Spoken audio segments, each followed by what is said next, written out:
Já são decorridos 327 dias do ano, faltando 38 para começar 2026. O Araripina Urgente está entrando no ar pela Arari FM 90,3, a Rádio Forte do Sertão Pernambucano, Grupo Valdair Batista. 35 anos informando, comunicando, prestando serviço ao povo. Também estamos com imagens ao vivo pelo YouTube, canal Blog do Roberto. Curta, comente, compartilhe o nosso vídeo. Se não for inscrito, se inscreva no nosso canal. Meta o dedo no joinha, não tenha pena não. E vamos agora às 7h05 apresentar as principais notícias do dia no Terinete do programa de hoje. Araripina Urgente, você sabendo de tudo com Roberto Gonçalves. E após pedido de vigília por parte do filho 01 de Bolsonaro, Flávio Bolsonaro, e uma suposta tentativa de rompimento na tornozeleira, o ministro do STF, Alexandre de Moraes, mais conhecido como Xandão, decretou a prisão preventiva do ex-presidente, que agora está em uma cela especial da Polícia Federal em Brasília. Os detalhes, as informações completas com Juliano Bezerra, da TV e Rádio Bandeirantes. A Polícia Federal estava na porta da casa de Jair Bolsonaro pouco depois das 6 horas da manhã para atender a determinação de Alexandre de Moraes. O ministro do STF afirmou que à 00:08 deste sábado recebeu um alerta de violação da tornozeleira eletrônica do ex-presidente. Este vídeo mostra os danos ao equipamento, ainda preso ao tornozelo de Bolsonaro. A agente da Secretaria de Administração Penitenciária do Distrito Federal pergunta a ele: Você usou alguma coisa para queimar isso aqui? Não tinha ferro quente aí. Ferro quente? Curiosidade. Que ferro foi? Ferro de passar? Não, ferro de solda. Ferro de solda, aquele que tem uma ponta? Tá certo. O senhor tentou puxar a pulseira também? Não. Não? Não rompi a pulseira, não, fica tranquilo. Que horas que o senhor começou a fazer isso, seu Jair? Eu já final da tarde. Final da tarde? A perícia também constatou sinais de tentativa de abertura do ponto de fechamento. Eduardo Bolsonaro estava sendo entrevistado no programa Brasil Urgente quando o vídeo foi divulgado.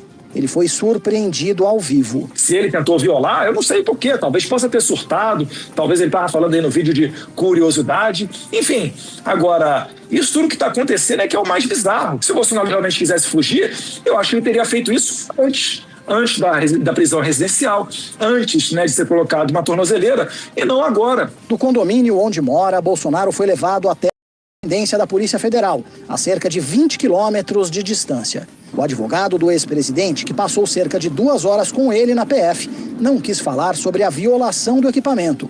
Se limitou a dizer que o uso da tornozeleira é injustificável. Essa questão de tornozeleira é uma narrativa que tenta justificar o injustificável. O presidente Bolsonaro não teria de forma alguma como subtrair-se, como evadir-se da sua casa. Alexandre de Moraes deu 24 horas para a defesa se manifestar sobre o dano ao aparelho.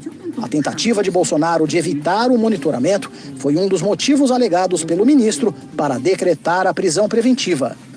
Opinião sobre essa prisão do ex-presidente Jair Bolsonaro em uma sala da Polícia Federal em Brasília, decretada aí pelo ministro Alexandre de Moraes. Vamos ouvir a análise da professora de Direito Penal, doutora Raquel Scaldon. Essa opinião foi na Globo News, viu? Eu gostaria, enfim, de fazer alguns esclarecimentos iniciais sobre a própria ideia de uma prisão preventiva, cautelar aqui.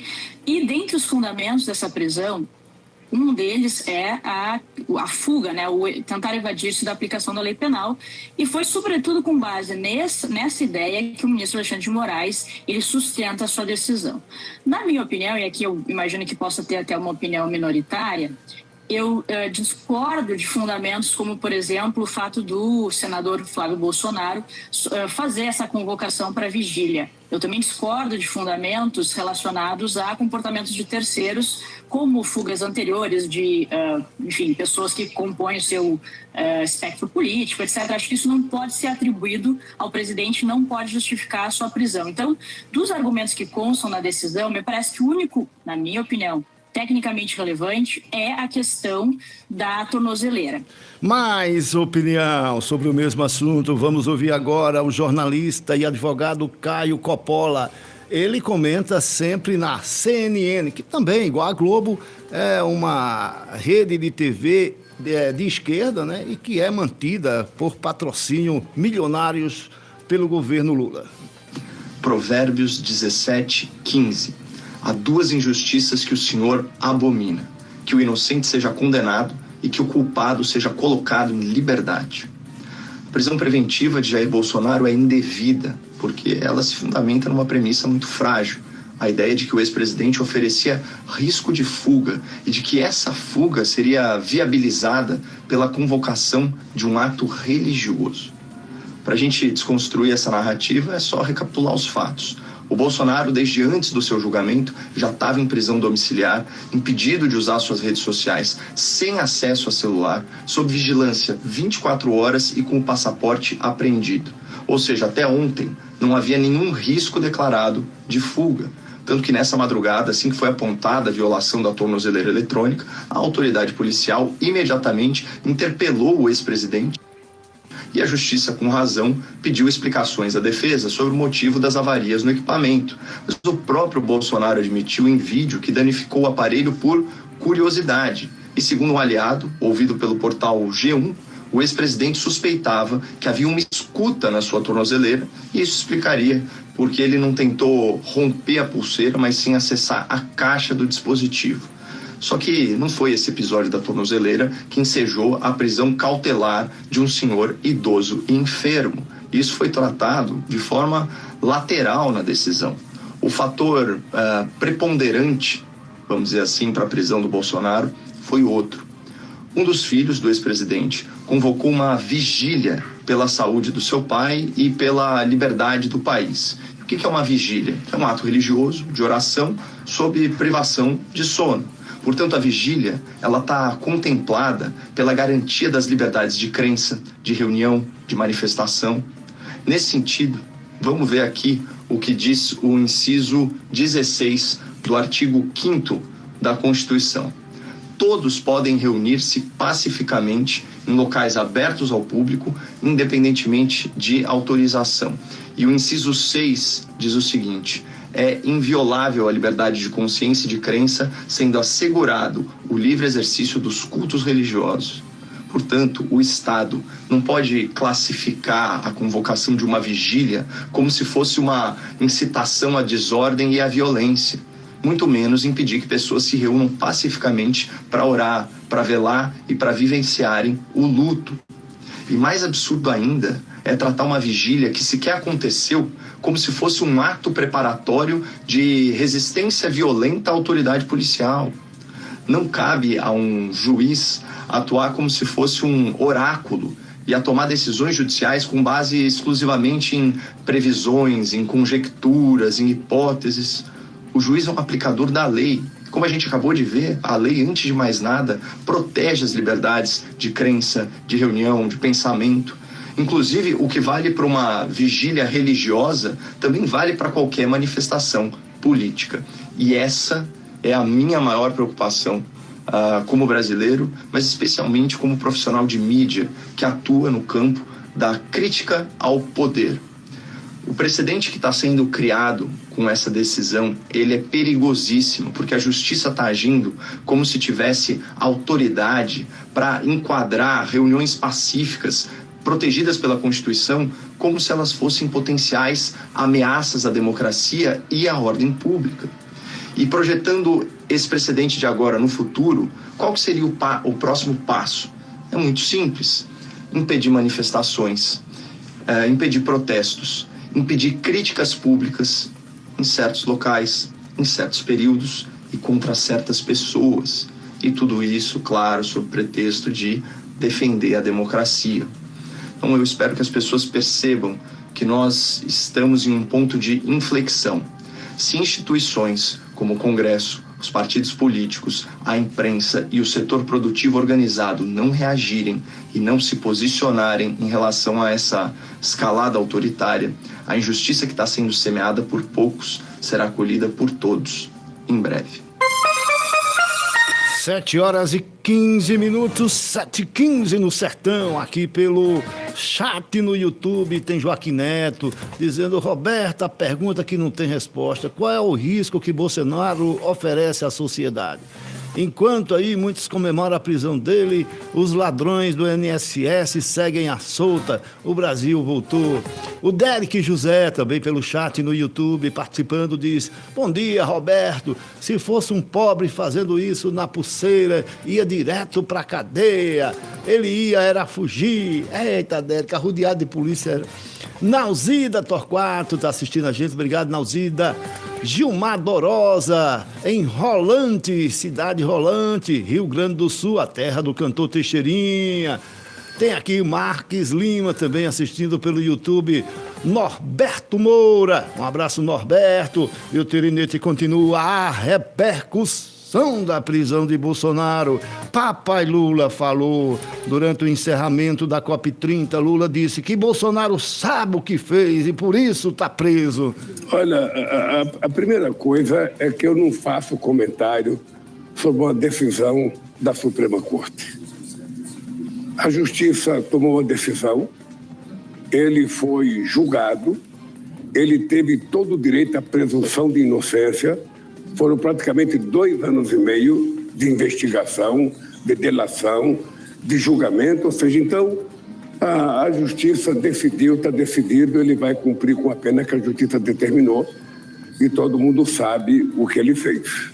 Então, eu não tenho mais comentário a fazer. E sobre o presidente Trump, ele teria reagido dizendo uma pena? Eu acho que não tem nada a ver. Acho que o Trump tem que saber que nós somos um país soberano, que a nossa justiça decide, e o que decide aqui está decidido. E daqui a pouco a gente vai trazer aí uma nota do governo americano sobre a prisão de Bolsonaro. Agora, com relação quando o Lula disse que foi tudo dentro da legalidade, na justiça, só que foi diferente do caso de Lula. Lula começou a ser julgado na primeira instância, que ele não era presidente, né? Não tinha foro privilegiado. Foi julgado na primeira, condenado, foi julgado na segunda por mais de 10 juízes, condenaram e aumentaram a pena, foi para a terceira instância em Brasília, o STJ, né? Condenaram também mais de 11 juízes e aumentaram a pena. Aí quando chegou no STF, né, todo mundo sabe o que aconteceu, não adianta nem a gente está lembrando aqui. Agora, com relação a Bolsonaro, ele não é mais presidente, estava na mesma situação de Lula e já foi julgado logo na última instância, no STF, e por apenas 5 dos 11 juízes. E desses 5, apenas 4 condenaram o ex-presidente Bolsonaro, né? Então, Bolsonaro está sendo aí condenado na questão lá do golpe, porque dessa prisão aí é um inquérito que ele sequer foi denunciado, né? Ele não era nem para estar preso aí, ele só estava preso domiciliado e um inquérito de coação que ele foi incluído, ele, Paulo Figueiredo e o filho dele, Eduardo. E ele não foi denunciado nesse inquérito. Então, ele não era nem para estar preso domiciliarmente, nem era para estar usando a tornozeleira, porque o inquérito do suposto golpe, esse ainda está transitando e julgando. Parece que vai ser hoje, essa semana, né? Que vai terminar aí o trânsito julgado. Aí sim ele seria preso. Nesse caso aí da prisão domiciliar, ainda era um inquérito que ele sequer foi denunciado. Então, totalmente diferente do caso de Lula. Ele não teve a mesma oportunidade de defesa de jeito nenhum, né? Tem mais repercussão. Lula falou. Vamos ouvir agora o Malafaia, Silas Malafaia. Ele é um líder religioso, né? E também falou sobre a prisão de Bolsonaro. Malafaia disse que estão tentando aí colocar uma cortina de fumaça no caso do Banco Master. Povo abençoado do Brasil, a injustiça, a covardia do ditador da toga Alexandre de Moraes é consumada. Bolsonaro preso. Mas vocês têm que entender uma coisa. Esse cara é mais maquiavélico do que vocês pensam. Ele está desviando o foco da roubalheira do Banco Master, do corrupto, que roubou mais de 12 bilhões, cuja mulher de Alexandre de Moraes e os filhos são advogados. E um monte de gente grande em Brasília envolvida. Está desviando o foco, gente. Quer dizer que o Flávio convoca uma vigília de oração e Bolsonaro é preso. Quer dizer que você convocar manifestação pacífica é motivo de prender o outro, que não tem nada com isso. Bolsonaro é vigiado pela Polícia Federal. Que conversa fiada é essa, minha gente? Isso é uma vergonha, é uma mancha para o judiciário. Essa farsa desse inquérito, desse processo que o Fux bem denunciou.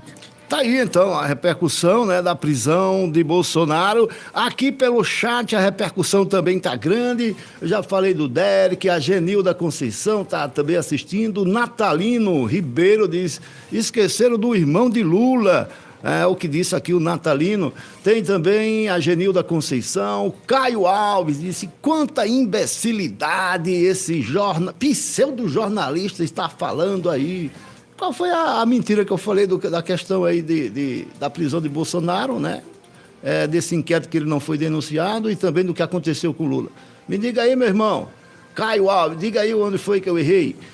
Clébio Leite está dizendo: doutor Roberto, Bolsonaro é o homem mais honesto. O Caio Alves, novamente, ele disse que o próximo a ser preso vai ser Malafaia.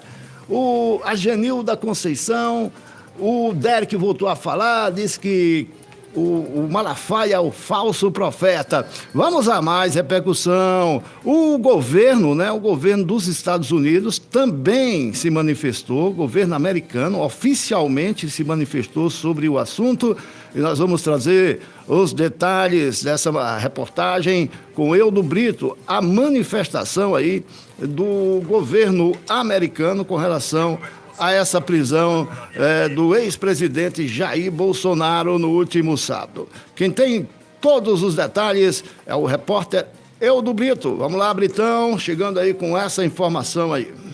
FM 90,3.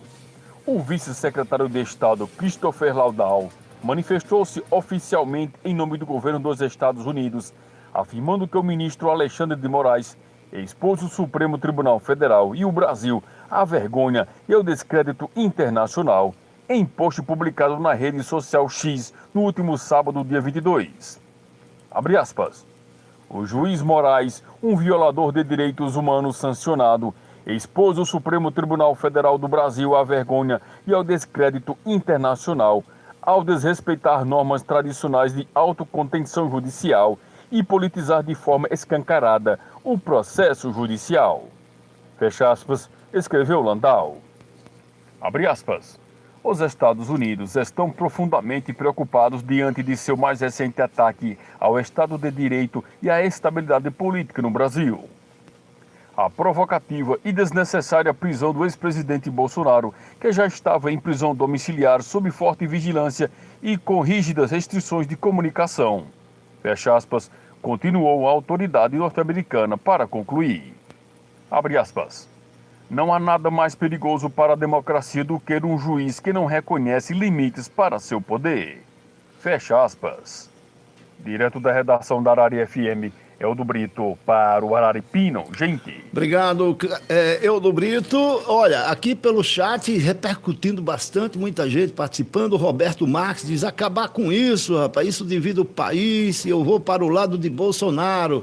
Já pelo WhatsApp, meu amigo Britão, lá da banda, né? Marcelo e Rayane diz: bom dia, seu Roberto. Rapaz, eu tenho uns amigos bolsonaristas e eu fico besta, como é que eles não veem a verdade e sempre acham que Bolsonaro é um santo, tão sofrendo, seu Roberto, mas na minha opinião, ele queria fugir sim. Tá aí a opinião também do Britão 60 pelo WhatsApp. Daqui a pouco a gente coloca mais a participação do ouvinte.